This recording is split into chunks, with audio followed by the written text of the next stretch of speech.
All right, so I want to start by thanking the organizers and the institute, the Isaac Newton Institute. It's just a really great pleasure for me to be able to talk here, and this is a really great place to be, I think. So I want to talk about this metabolic modeling in an evolutionary framework. The motivation is to develop a model that is able to capture microbial community dynamics, basically. The tool we choose to address this question is a flux balance analysis, and we modified it a bit to fit our needs. And then we do a bit of testing and hopefully can soon confirm the model with some real data. So microbial interactions are really what we think shapes a community.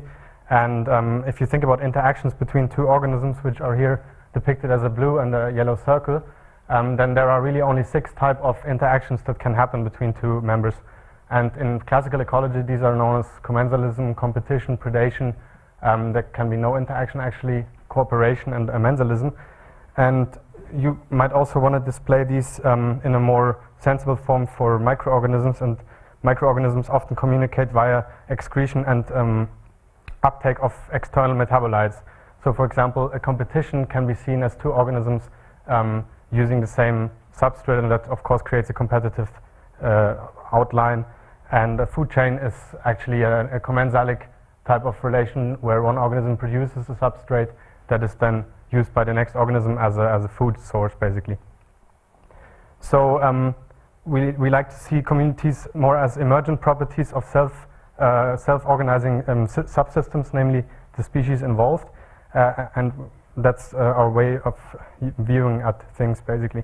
And because we take this very metabolic standpoint or biochemical view of things, flux balance analysis is quite an interesting tool. And this is my flux balance analysis in a nutshell slide. So what flux balance analysis is a linear optimization technique on a stoichiometry network. So if you have a biochemical network that represents your cell in question, then you can add a biomass function, which is a function that that gives you the information which biochemical parameters have to be satisfied to produce another cell, basically. And when you add that function and you define the uptake flux into the model, which is allowed, then you can optimize this model and find a true optimal point of the flow inside of the model that gives you the maximization of this biomass function. And hence, you get the growth rate of an organism, and you get the uptake and release fluxes of matter in and out of the cell.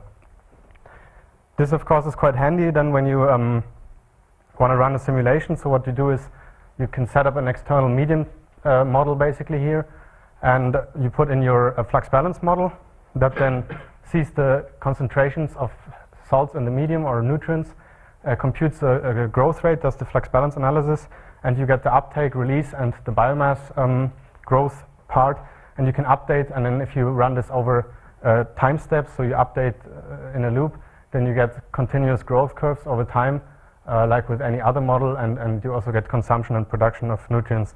And this here is just a simple E. coli growing on glucose. The nice thing is that once you have this in place, you can throw in other models here, because all the models will see the same environment, essentially. And when one model produces a substance, that gets available to the other models. And likewise, this type of two models using the same substrate will create competitive interactions. So you get emerging properties of basically microbes interacting with each other. One of the problems when you want to run models so initially you start a known environment, but if models start producing substrates, then you enter the realm of where you don't know anymore what's happening. And this can be a problem because typically how you run flux balance analysis is you set a given substrate to a known amount of uptake. So this chart here is for an E. coli basic model, and what the authors here, or 2010, have done, they set the uptake of each individual substrate to 20 millimoles per gram dry weight, and set all the other 14 possible carbon sources to 0. Then they evaluate the flux and they get a growth rate, which fits quite nicely with experimental data. However, you have to manually tune the model each time you change the substrate. So if you would want to give all the 15 substrates at once, you would get a growth rate of 13.4, which corresponds to a doubling every 3 minutes. and hence you leave the realm of biological meaningfulness. So it is clear that you need an additional layer of constraints basically on top of your model. And the way we choose to do that is conceptually you might want to think about this as a transport optimization type of optimization. So the membrane biologically is already a crowded place, so there's a lot of things going on there. You have a lot of proteins in there, and you don't have infinite amount of space available.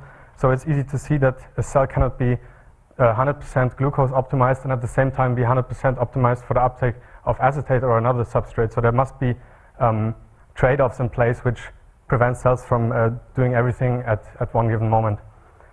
So in the model, the uptake looks like is here scaled by this Monod function, and the interesting parameter is the Vmax term.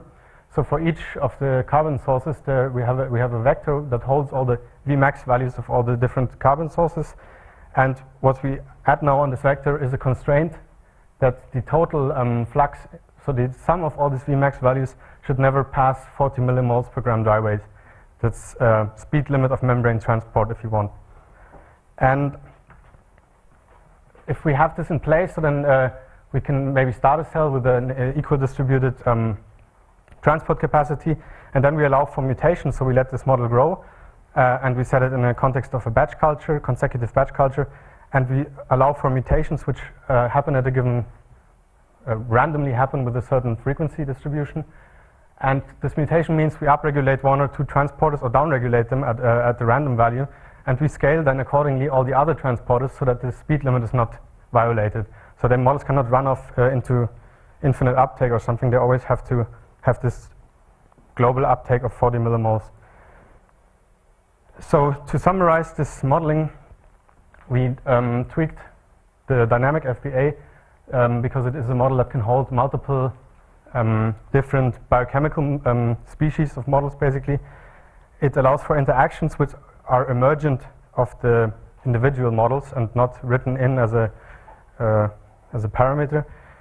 And with this additional layer of membrane limitation and mutation, we can generate a higher layer of optimization if you want.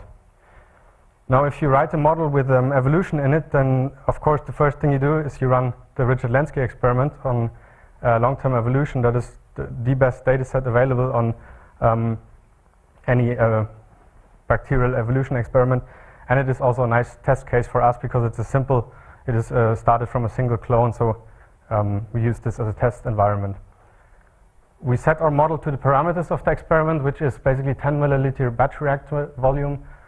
Every 24 hours, the reactors are seeded. 1% of the old reactor is seeded into 99% of a fresh medium. And this goes on for a couple of generations.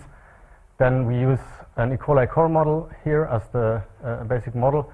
We use a glucose limited medium with the glucose as the only carbon source. We allow for these mutations on the uptake reactions, and we have this membrane limitation in place. And each time a mutation happens, a new model is created. Basically, the old model is copied with some new set of constraints, and each clonal population has hence its own model going on. So over the course of 550 days, which you see here, there were 100,000 clones generated in this model, only 4,000 of which make it into a next generation subculturing. So most of the diversity is lost upon the subculturing event. And at any given time, we have around 235 models present in the bigger model. And what you see here, each color is a different clone, if you want.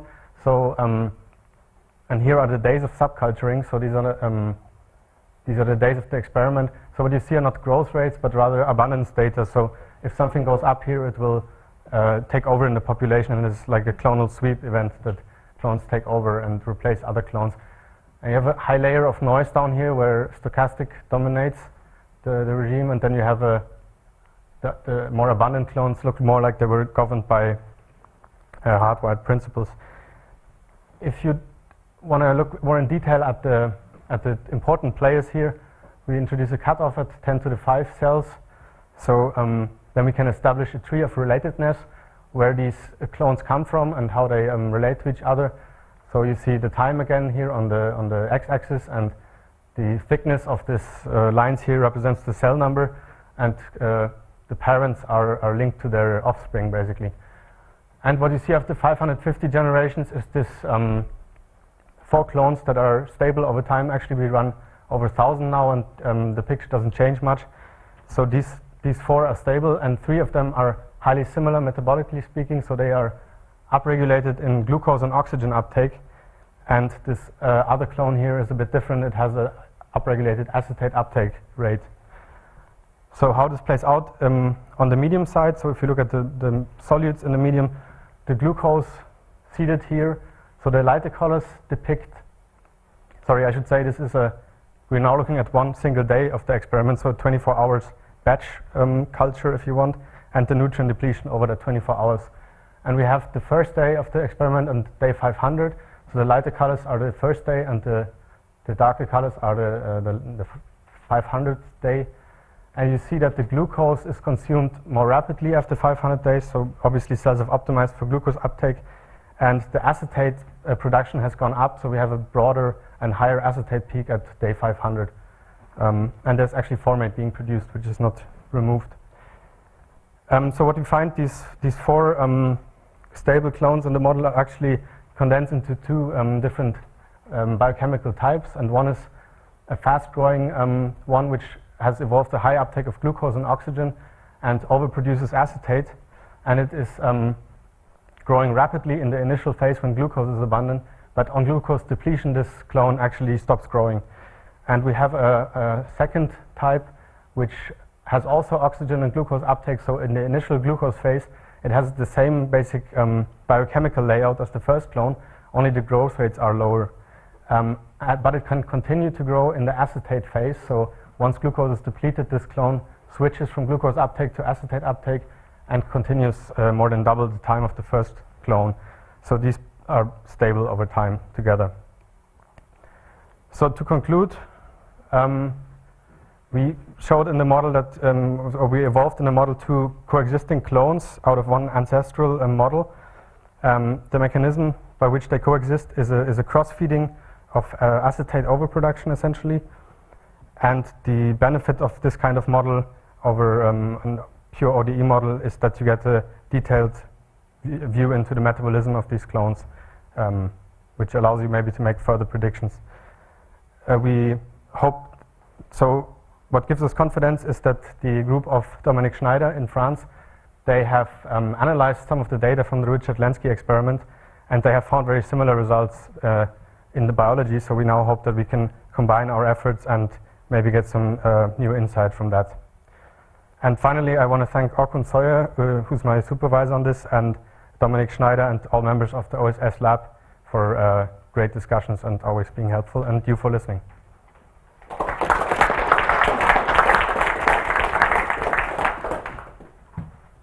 Questions?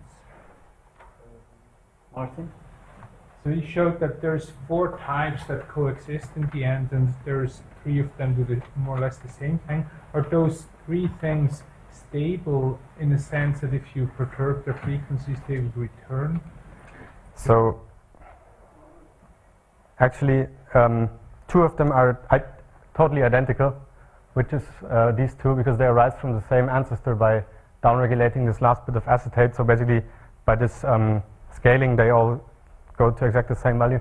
This third clone is slightly different, very similar, but we see that this will win over time. So this is a minor amount fitter than the other ones, and if you do perturbation, then this is able to outcompete the other ones. But this will, so even after 1,000 generations, they have only lost maybe 1 or 5% of their, so but eventually you will end up with this one clone here. And actually, because this is just a limited, so eventually you can run much more substrate and gets much more complex, but here we only have essentially glucose, acetate, and oxygen that play a role.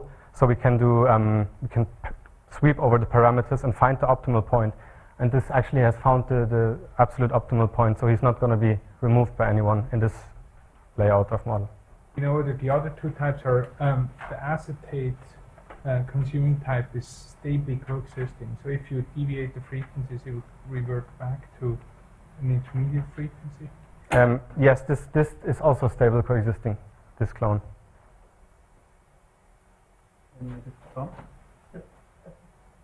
What difference do you think it would make if you were to vary your mutation rate? We have before run models in a 1 microliter, simulated microliter, and there we run higher mutation rates. The problem is when we went to this 10 milliliter setup of the Lenski experiment, we had to make a cutoff on the mutation rate because computationally it gets very intense, so to say. I've got a recollection that in some of Lenski's work, mutation rate varies during the... Yes. No, I mean, if you have a high mutation rate, you obviously create more clones, and then you need to simulate more of these models. This will play out how long the optimization takes you. So you would, well, I don't dare to say what the outcome would be, because if you have more clones, you also have higher competition between the clones. But it would definitely change the dynamics of this whole thing. I think the final solution you would find, at least in a rather simple case like this, should be the same. One last question. I guess I had one related question, which was how sensitive your results were to the mutational input, because I had the impression that you were choosing a mutation rate that was maybe 2 or 3 orders of magnitude below what's going on in the actual experiment. Yeah, that's correct. And the other question I had in mind is you actually make some precise predictions about the rate of metabolite or nutrient depletion, and whether people in Lenski's lab or in Dominique Schneider's lab can actually kind of meet those predictions with real data. I was just curious about that.